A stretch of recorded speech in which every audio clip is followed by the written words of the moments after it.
sun goes down. That should be the title of this episode. Ladies and gentlemen, boys and girls, children of all ages, cats, ducks, dogs, aliens, and elderly people. This here is Soulstice Radio, episode 2, season 3. I believe it's season 3. I'm not sure, but we're going to stick with season 3 because I like the number 3. I go by the name of Kayo, a.k.a. King Kayo in the cut. Soulstice sounds on the ones and twos, million vibes to the world. Lucia, we large. And today, I have my brother with me, my Nigerian brother, my million vibes brother, Arenye, as our special guest. A.k.a. Mr. Evil. We were just talking before this interview started about how iconic Mr. Evil was in St. Lucia. If you just say Lucia, then you know. Crazy. I used to play on DBS every Sunday afternoon along with all the kung fu movies and things. Like we grew up on that religiously. Wow. Sounds like an international segment or what? Not even an international segment, not just this segment when our local television just decided to play kung fu movies and Mr. Ibu. Like those were the two shows, you know, Kung Fu Theater and Mr. Ibu. I don't know who made that decision at what point in time, but that's just what it was, you know what I mean? Crazy. So my brother Arenye, like for people who are, you know, fans and supporters of the movement, who are familiar with Soulstice Sounds and Soulstice Radio and Kayo and the Million Vibes community, they may have an idea of who Arenye is. But for those listening today who are just tuning in, can you give them a brief introduction about who you are, where you came from, what brought you here? But, well, shout out to everyone who's just popping in today for the first time. Like, if you're just watching Soulstice Sounds, you know, welcome. Shout out to this guy who's been curating, you know, culture from time, you know. Appreciate that, my brother. It's an amazing platform, you know what I'm saying? Thank you, man. So, thank you. And it's a blessing to be back. And sorry to cut you off, but before we get into this, for those who don't know what, like, Soulstice Radio in general is, Soulstice Radio is first and foremost a platform for creatives, by creatives.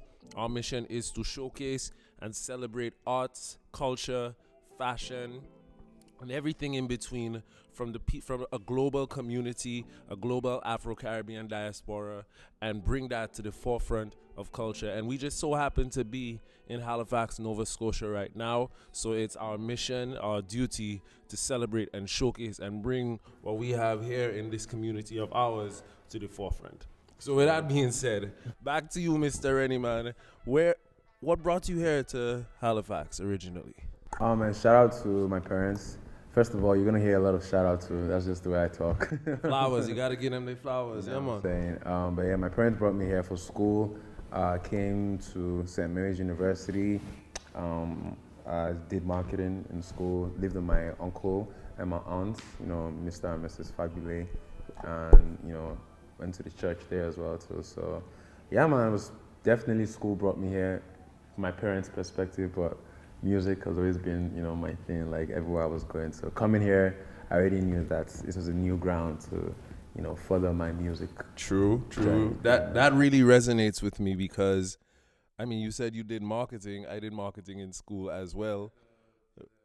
Shout out to I forget her name. I think it's Melissa or something. It's St. Mary's. What was her name? Katie? Was it Katie? No, it's not Katie. It's like M something. We both know who we're talking about. It's crazy. Shout out to you. Shout out to, she knows herself. You know yourself. I've seen her again last year. You check it? Yeah. But yeah, for sure. To her, like, because there was a woman called Mabuba. You definitely know Mabuba. Yeah. Right? Yeah. And then when I told her I used to do music, she told me to go meet this lady. And then when I went to meet her, she was like, oh, there's a guy called Kayo. He was here like 2 years ago. Blah, blah, blah. Wild. And I swear, like, so already, I think I then went to check who you were, and then you were really repping the feather. Yeah, the escape like, movement. Yeah, man. And then there was this song you had that you just dropped. It's called That Girl Remind Me of the Winter. So cold. Yeah. So like I was like, I think I that was the year we met. I asked him on Twitter, he did not reply me. You think I forgot? No, this guy does not forget anything. In my defense, I'm not the best at like just Twitter in general. You know what I mean? I'll take that. That's not how I took it. I don't even know if I saw your message, to be fair, bro. Like if you message me on Facebook, if you message me on Twitter, good luck. Your best chance. You know, for real, your best chance is Instagram. I'm going to tell you that much. Sometimes if you get my number and you message me and I don't have your number saved in my phone, that's it for you. Yeah, that's it for you. Yeah, it's a rap. Well, like, who are you? I have trust issues, bro. Like, But yeah, man. So yeah, shout out to Smew because I went to. So we both went to SMU as well. Yeah, Okay, yeah. okay. And Had you that. came out here for school or under the guise of school, but for music. For music, yeah, 100%, man. Like I went to like high school in. I was just meeting like AC. Yeah. Yeah, we're just talking about that right now, and I was like the governor of that high school, man. Like, should I put my flag there? I'm telling you. Your jersey up in the rap. Bro, seriously, should have retired my jersey. Oh man. Like I got to boarding school, right? Yeah. I had a couple of friends who went through that there. experience My too. parents brutally put me in boarding school in grade 6. So they kicked me out of the house from grade 6. So when I got there, everyone was like rapping and whatnot. Yeah. I didn't know how to rap, but I've been performing Style Plus and the band in like the school bus from like my primary school. Yeah. So me, I like to be where it's going on. Yeah. Like so, like I just So you would freestyle it and not yet though. Like I'll just see them doing it. Yeah. So I was just like, this is cool, shit. Like I like this stuff they're doing. Yeah. Right? And it was Lil Wayne. It was like the big stuff that time. True. Right? Yep. Yeah. And my parents forbade us from watching like Channel O, MTV Base. Like Really? we just Cartoon Network, Disney, we flew back, and African Magic. Like African Magic was a stretch even because if they caught us watching that, like my dad would flip. So when I went to school, in the first midterm, like we have like this like couple holidays, like 3 days, 4 days. I went back. I watched MTV Base channel like crazy. So I watched like all those Lil Wayne. That was like when DJ Khaled had his mass choir, then like Akon leading the track. And then like you have like Ace Hood, all them guys, Birdman. Future was just coming into the mix. I didn't even think I Lil knew Wayne Future was then. Oh, Lil Wayne was hot, man. That was my favorite artist. Yeah. I am the beast. Feed me rappers or feed me me beats. this, yo, no, that song be taking over, right? Yep. Yeah. Remember when he even said, I'm a millionaire tougher than Nigeria. I said this guy from Nigeria. That must have been a moment for you. Bro, I didn't even know what he was talking about. It was him. You just heard Nigeria and you're like, yeah, we up. So like all that shit, man. So my first rap, see the cuss words, man. I remember it too. Really? I get it down with the girls, cash money rock. Sorry if I fucked up, but there's more to be fucked. Don't kill someone. And my name was Terror Zone. Oh, you had a whole other stage name and everything. This Arenye, this just came like. What was it? What was your stage name? There was a TV in my mom's room. Yeah. And at the corner of it, I had Terror Zone. Yeah. So. Like that was the brand of the TV? No, the brand was Sony. But I think the type of that Sony was Terror Zone. Or that was like, you know how you have like Toyota Corolla or exactly, something? Yeah, that was Sony Bravia or yeah, something like that. Okay. So when I came back, my other guy, we're a group. Okay, sorry, no, I mixed it. The TV was called T-Zone. T-Zone, yeah. The other guy, David Peterside, he was Terror Kid. Okay. So together we're Terror Zone. Okay. So you were part of a rap group. Yeah, you know, my mom was about groups. Yo. I love groups. Yeah. So in Terror Zone with the motherfucking place. Hey. Yeah, man. So that was all that, man. Like, so just saying that, like high school, we did that. I made another group, another guy, Joshua Nanaba. Yeah. It's called Crystal Records. We had a record label. Okay, yeah. I went through all of them phases. You know what I mean? You know, like, bro. That's crazy, bro. I had like an album in a book. Yeah. With like the table. And I used to rap 15 songs, bro. I was ready to go. My guy had his album ready. I written it, verse, all that stuff. Like, man, my daddy paid for my first studio session after I finished. Because really, when I mean like that school, I turned that school upside down like crazy. Like, not even joking. So when I graduated, I remember I just told him about the studio. That's another story. I don't even know if I want to get into that, but let's go, baby. Bro, like there's a guy called Cobams. He's like literally he's like a John Legend because of not John Legend. That guy, Stevie Wonder. Is he blind? Yeah, he's actually blind. Okay. Yeah. Cool. But he seems like John Legend. Got you. But he's like so he's like a blind John Legend. It just does give him Stevie Wonder. He's like if Stevie Wonder and John Legend had a baby. No. I guess.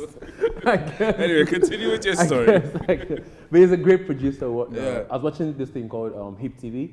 Okay. So they were doing like a MTV Cribs kind of thing. Yeah. And so I don't know.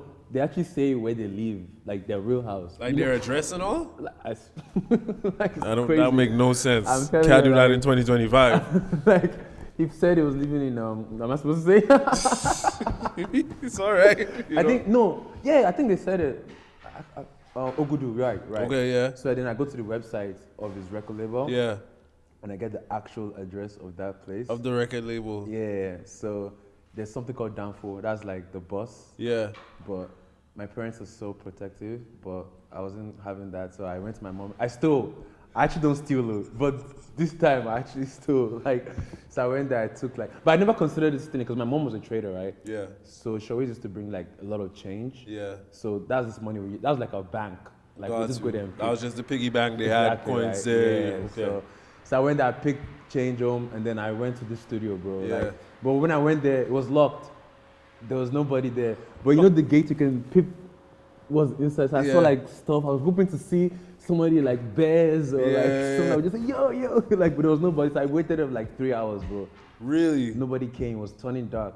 But here's the thing, you know, I didn't know about life, right? If you're going to do something, all the things make sense. But tracing your way back is never so like, you know, you don't really know it. Because going back home, I was like, how did I make it? That was there? the long journey. Bro. Yeah, but getting there, you were so focused. I was like, Yeah. I had to call my dad, man. And when I called my dad, when I called my dad, he was like, oh yeah, sure. How did you get there? Blah, blah, blah, blah. He came and picked me up. Then we had to pick my mom. Oh. My mom saw me in the car. She's like, what's this guy here for? And my dad was like, he went to the studio. She's like, what? Bro, pow! For real? Bro, this was 24th of December. I can never forget, bro. Wow. Guy, I was just like, my dad sold me out, though.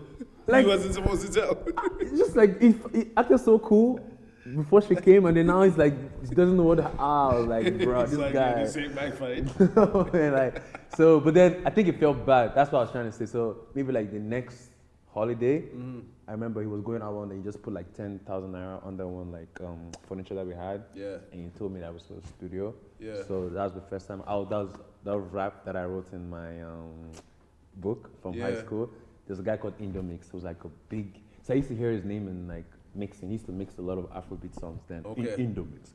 So I used to hear Okay, that so he was stuff. like a DJ? Like an engineer. Okay. Yeah. So I'd Googled, what's it called, like studios in Festac, because I lived in Festac. Got you. So the first one I went to though, it was like, I went to this dodgy place, right? There's a guy, he had a, kind of like a crippled leg. Yeah. He was smoking a cigarette. When I got there, I was like, no. I just said, I want to go and pee. I ran away. So when I now found out this Indomix, I was like, let me give this a try again. So I went there. It was nice, actually. Like the outside looked a bit sketchy, but like when I got in, it was quite cozy. I was like, okay, this is not bad. Then I met the guy there, like the Indomix guy. I was like, oh, I'm a small boy. Please sign me. He's like, yeah, right. I've heard this over and over. But I was like, I mean it. Like I wouldn't. Like, Well, yeah. I mean, later on now, I know why he must have probably thought that. You know, people just screw up. People. And how old were you then? Bro, I was like 16. 16, and this is all before you came here. This is like the month. Oh, this is all happening like right before. You know how you like leave. you done school July? Yeah, so the summer break. Yeah. Because I never knew anything about studios, because I've been writing this stuff. Yeah. So this is like, okay, I'm done school. Okay. Let me just go try all this stuff, right? So yeah, I recorded a song called Continental. Fire. Continental, but It's dope that you can remember the records too. Do you Oh, still it's have like- them? It's on SoundCloud, I think. Okay. I think so. I think it's not. I'm sure if you go, you know this stupid Google, man. You have everything's everything. out there on the Yeah. internet. So it's like it was featuring one guy called Pika, something like that. Fair. Something like that. Was your name Arenye at that point in No, time? my or name. Funny enough, that you said John Legend, right? My name was Legend Tosan. Okay, all right. I was like, so my idea of like all this, my names, I always wanted to use a name that if someone had that same name, they'll feel so cool. Like, see, like, you know, Tosan is like, it's a name, right? Everyone can. So it's like, there's a Tosan that is real. Because like, so my mom's maiden name is Adebayo. Okay. But there's a soccer player called Adebayor. Fire. So I remember seeing his name on the jersey for the first time. I was like, wow, this is my brother. I always wanted to give that same energy, right? Yeah. So that period, I wanted my name to be Tosan. Yeah. Because I just wanted like Tosan, literally. Yeah. But I was okay, John Legend. Maybe is his name actually John? Couldn't tell you. Couldn't tell you. But yeah, man, so I wanted to just be Legend Tosan, but it didn't really last. When I was writing one, so there's one, my cousin, this Arenye, I stole it, kind of. You stole your stage I'm name? never joking, man. My cousin, Tenesan, Yeah. she's obviously Arenye too, right? Yeah. Her name is Arenye. Ah, okay. Yeah, so I messaged her, I was like, yo, give me this name now. Like, she's like, no, I wouldn't. It's okay, no problem. So I was writing one rap, I remember, I was like, oh, we could be like Kim Ye, but me, I'm Arenye. Yeah. I said, wait a minute here. I looked at that thing, I started using it just for a bit, like, just playing around with it. I was like, come, this name. Then I started doing the right, like the small A, all that stuff. That was going to be my next I question. was now looking at, because me, honestly, when I have this, like, bold ego random, man, this is how I have to write it down, just play around with it, So I was like, this name is not bad, so I think I just adopted it like that. And then when I came to Canada, it was, maybe the way people talk. Arenye, so I feel like it was very easy. So I think, because when I meet Nigerians, it's Arenye, like they don't say the way. I feel like cadence is different. I think honestly, if I stayed in Nigeria, my name might not have been Arenye. It would have been a different name. I think so. But it's how Canadians pronounce it. Yeah, because I wanted it to be very like Kanye, like yay. You know what I'm saying? So it worked. It worked, man. Yeah. It stuck. And Arenye, man. All the derivatives. And now all the derivatives of that. Yeah, man.